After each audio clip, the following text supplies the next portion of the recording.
Welcome दोस्तों, most important रिएक्शनों में आपका पुनः स्वागत है। मैं आज आपके लिए फिर से एक नई मोस्ट इम्पॉर्टेंट रिएक्शनें लाया हूं जो बोर्ड एग्जाम में फंसने की संभावना है।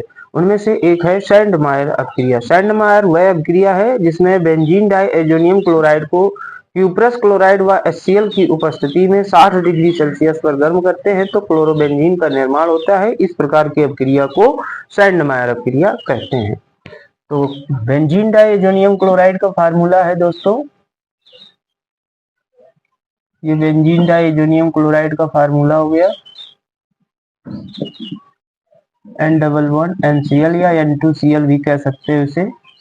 सिर्फ इसी को गर्म करना है क्यूप्रस क्लोराइड व HCl के साथ 60 डिग्री सेल्सियस पर। यहाँ से ये N2 निकल जाएगा, बचेगा Cl केवल ऊपर बचेगा, प्लस N2 हो जाएगा। इसका नाम है क्लोरोबेंजीन। तो ये थी सैंडमायर अपक्रिया। तो इसे आप तैयार कर लेना। अगली है रासिक प्रक्रम। रासिक प्रक्रम भी एक क्लोरोबेंजीन बनाने की औद्योगिक विधि होती है। तो क्लोरोबेंजीन की औद्योगिक विधि में बेंजीन को गर्म करना होता है। इसमें ये बेंजीन हो गया, बेंजीन को HCl व O2 के साथ में क्यूप्रिक क्लोराइड की उपस्थिति में CuCl2 की उपस्थिति में जब गर्म करते हैं, बेंजीन के दौड़ लेंगे तो क्लोरोबेंजीन का निर्माण होता है। तो यहाँ से बन जाएगा क्लोरोबेंजीन के 2 अणु बनेंगे, प्लस 2H2O निकल जाएगा।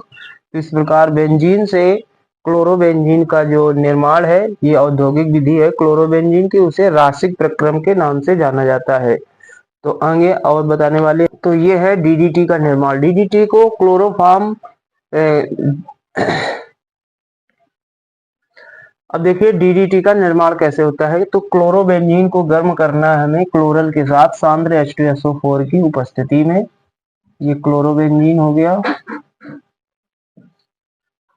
इसके 2 अणु लिए जाएंगे और क्लोरल के साथ गर्म करते हैं CCl3CHO, ये क्लोरल का फार्मूला है।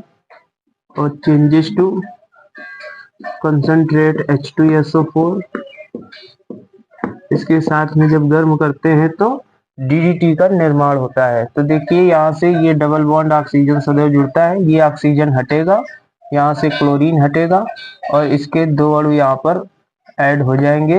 बेंजीन नहीं, पीछे से ऐड होगी इस जगह।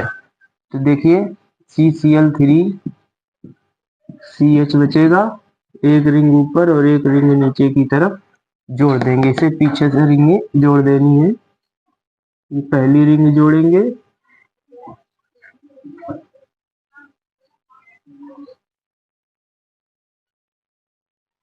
ये दूसरी रिंग जुड़ गई और क्लोरोबेंजीन का Cl भी लिखेंगे। तो क्लोरोबेंजीन को पीछे से क्लोरल के साथ जोड़ देने से DDT का निर्माण होता है। इसी का नाम है, DDT का पूरा नाम डाइक्लोरो डाइफेनिल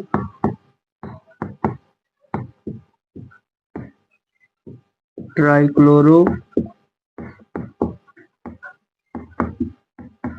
एथेन, ये DDT का पूरा नाम होता है, इसे DDT कहते हैं। प्लस H2O निकल जाएगा। तो इस प्रकार से ये मोस्ट इम्पॉर्टेंट रिएक्शन है। ये कन्वर्जन में बहुत ज्यादा पूछी जाती है, इसे याद कर लें।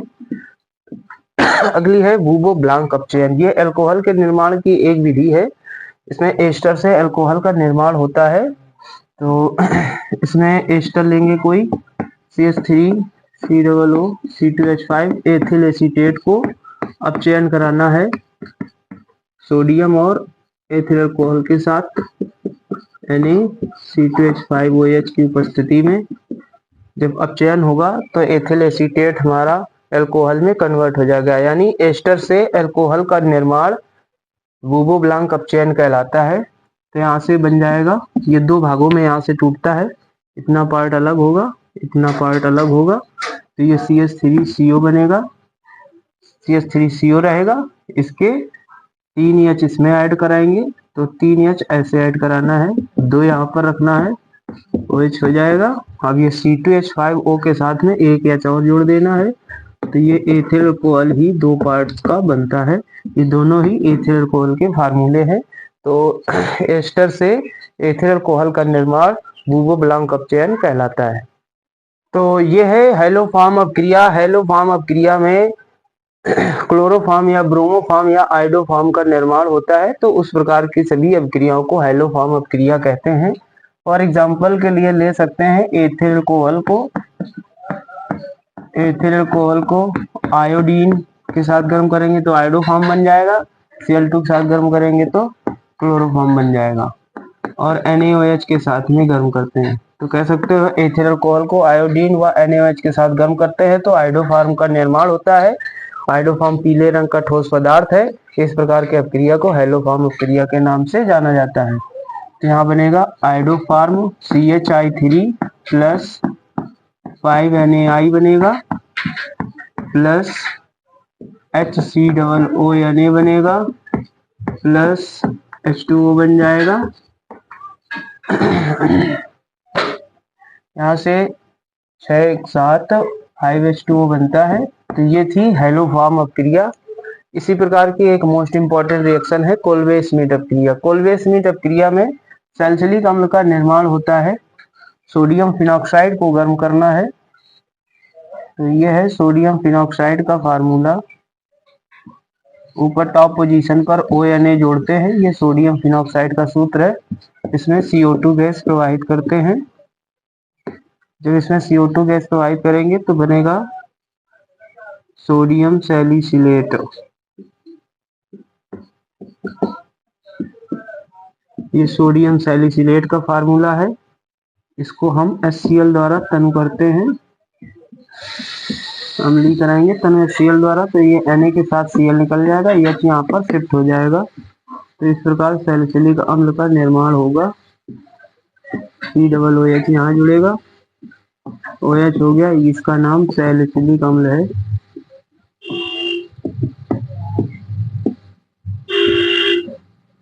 तो सोडियम फिनॉक्साइड से सैलिसिलिक अम्ल का निर्माण कोल्वे स्मिथ अपक्रिया कहलाता है। ये थी इसकी मोस्ट इंपॉर्टेंट रिएक्शन, को आप जरूर तैयार। तो ये हाफमैन ब्रोमाइड अपक्रिया है। इसमें एमीन का निर्माण होता है। तो देखिए CH3 CONH2 एसीटेमाइड का फार्मूला है। एसीटेमाइड को Br2 व KOH के साथ में गर्म करते हैं तो एमीन का निर्माण होता है। इस प्रकार की अपक्रिया को हाफमैन ब्रोमाइड अपक्रिया कहते हैं। यहाँ बन जाएगा CH3NH2 मेथिलेमीन बनेगा प्लस 2 KBr बनेगा प्लस K2CO3 बनेगा प्लस यहाँ से 2H2O निकल जाएगा। ये थी हाफमैन ब्रोमाइड अपक्रिया। इसमें एमीन का निर्माण होता है और इसमें एमाइड समूह एमीन में कन्वर्ट हो जाता है। इसी प्रकार स्मिथ अपक्रिया में अल्फा हाइड्रोजन युक्त कार्बोक्सिलिक एसिड, ये अल्फा हाइड्रोजन युक्त कार्बोक्सिलिक एसिड है। ये हाइड्रोजोइक अम्ल के साथ क्रिया करता है और सांद्र H2SO4 की प्रेजेंस रहती है।